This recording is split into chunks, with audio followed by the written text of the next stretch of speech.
Hello, hello, hello. I am your host OCL, and welcome back to One Century Later. Today, we'll be taking a look at all events from October 11th to October 17th, 1925. As with last week, all of my sources are in the description down below. Sunday, October 11th, 1925.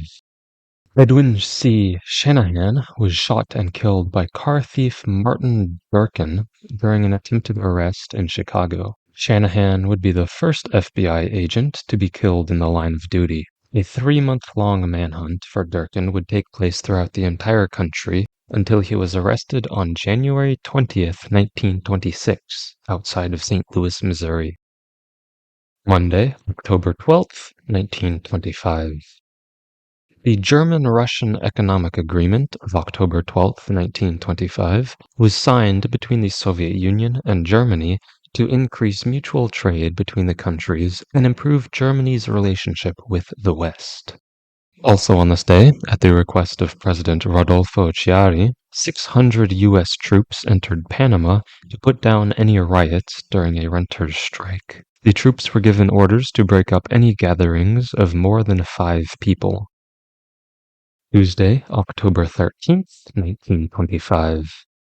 Margaret Hilda Roberts, better known as Margaret Thatcher, the Prime Minister of the United Kingdom from 1979 to 1990, was born. Also on this day, John Weeks resigned as the United States Secretary of War due to failing health. Weeks had suffered a stroke back in April.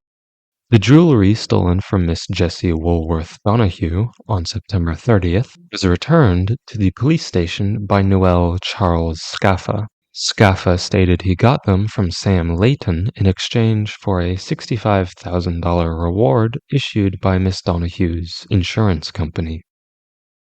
Wednesday, October 14th, 1925. An anti-French riot began in Damascus in the French Mandate of Syria after French troops openly displayed the corpses of several Druze rebels, causing the French troops to withdraw from the city. Following John Weeks' resignation from Secretary of War the previous day, Dwight F. Davis became the new Secretary of War for the United States. Also on this day, the Treaty of Friendship, Commerce, and Consular Relations between Germany and the United States of America was ratified by Congress and put into effect on the same day. The treaty was signed in an effort to improve relationships between the countries and improve Germany's position in the world order. The treaty allowed for the free travel and commerce between the two countries, as well as other trade agreements between the nations.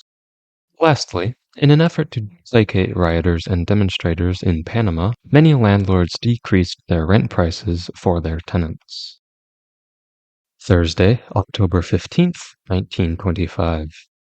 Nothing of historical precedent happened on this day. Friday, October 16th, 1925.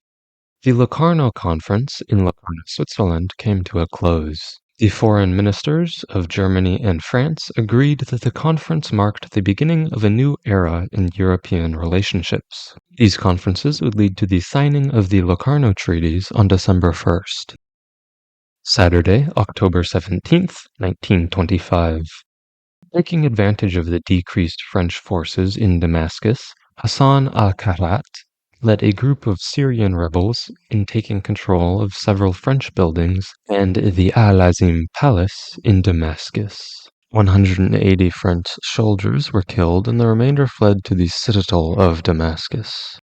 Also on this day, part of the American football stadium for the Washington and Jefferson University in Washington, Pennsylvania, collapsed during a football game against Carnegie Tech University. At least 300 people fell into Chartiers Creek, injuring 65. Luckily, all survived, although many went to the hospital. The game ended prematurely after the collapse, with the score tied 0-0. And that is all. See you next week for all events from Sunday, October 18th, 1925, to Saturday, October 24th, 1925. Thank you for watching, and I'll see you next week.